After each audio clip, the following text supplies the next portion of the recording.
with playoff football comes about the most intense 3 hours of clinching your ass and watching your favorite team hoping they don't fuck up. That is playoff football in a nutshell. Here's the thing, though, with the playoffs in any sport, right?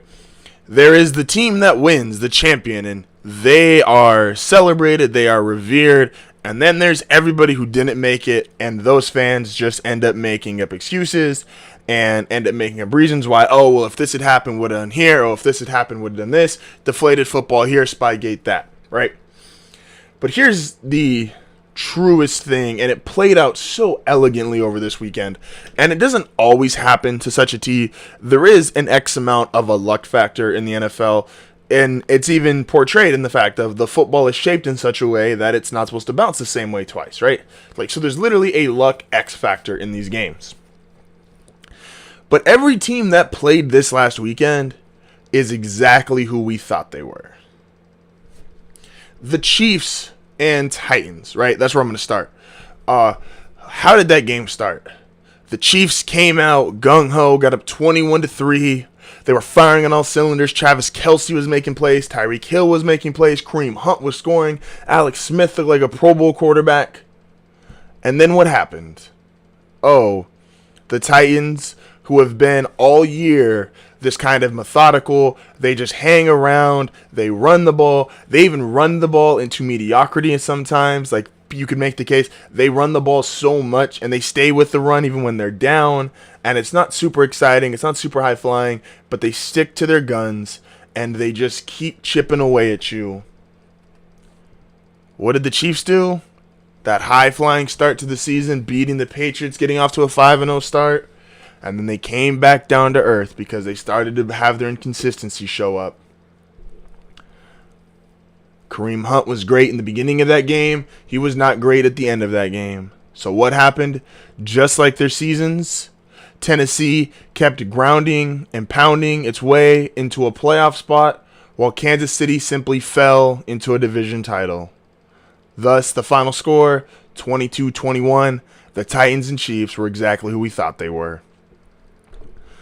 The Rams and Falcons. The Rams. What were the Rams all year? They were Todd Gurley, possibly the NFL MVP, having this great comeback season. Sean McVay, Jared Goff. They got all this attention. I still personally believe Sean McVay should be Coach of the Year. But the fact is that they were Todd Gurley and a bunch of other guys who just showed up and helped. They were probably the most deceiving, highest scoring offense that we've had in a while. They didn't run up against a whole bunch of great defenses, and they simply made the correct plays and let Todd Gurley carry them. Similar to when New England last year had the number one scoring defense, simply due to the fact of they had a couple guys in McCourty and Hightower who could make plays, who could lead that defense, and they didn't play great competition. What were the Falcons all year? Wildly inconsistent. Huge ups, huge downs.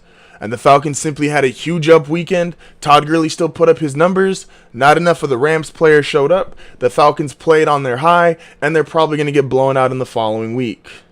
The Atlanta Falcons and Los Angeles Rams are exactly who we thought they were. The Jaguars and Bills.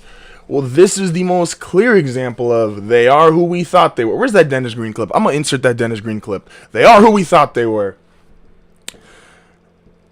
What did they do? They were both teams who were defensive-minded, played tough, played physical, needed their running games, and wanted their quarterback to simply just not lose the game.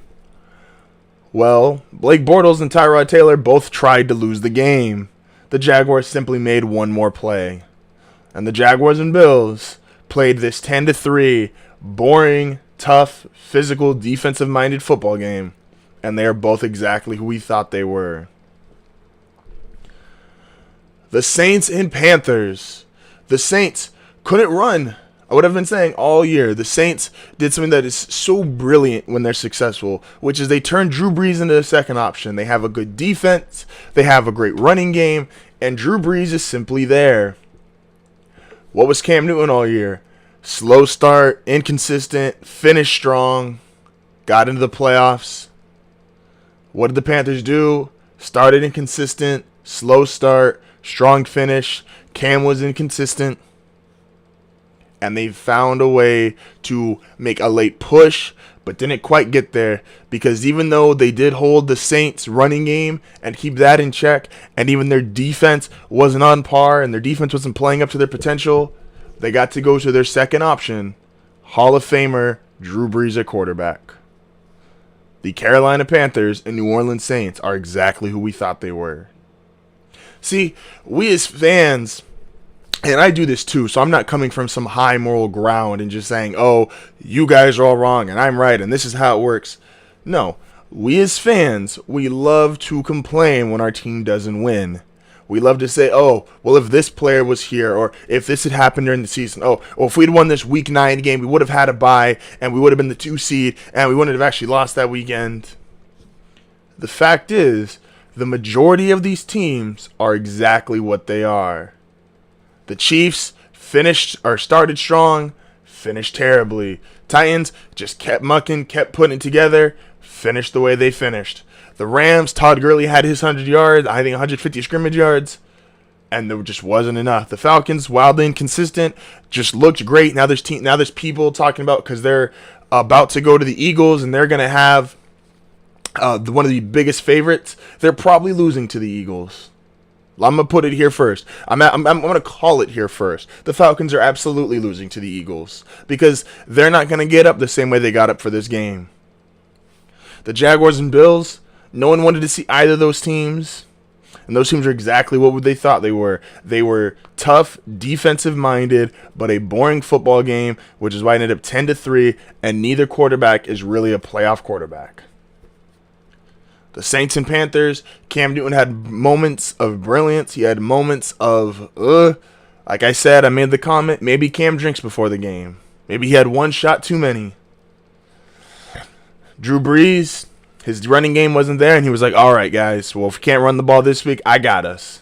And they're now going to take themselves to Minnesota, and that's going to be a hell of a game. Stop creating excuses for these teams. It's really easy to figure out what these teams are, because they've showed us. They have 16 games to show us what they are. You even get 8 games away and 8 games at home, so you get to see what you're like when you're at home versus when you're away. And I'm saying that knowing we won't. I know I won't. Because what is a fan? A fan is short for fanatic. We're all crazy. We're never going to buy into what our team's bad at. We're never going to buy into what our team's not great at. That's what we do. If you heard or saw anything that you liked in this video, please give it a thumbs up. Don't forget to subscribe. I want you here. You want you here. Let's make it happen.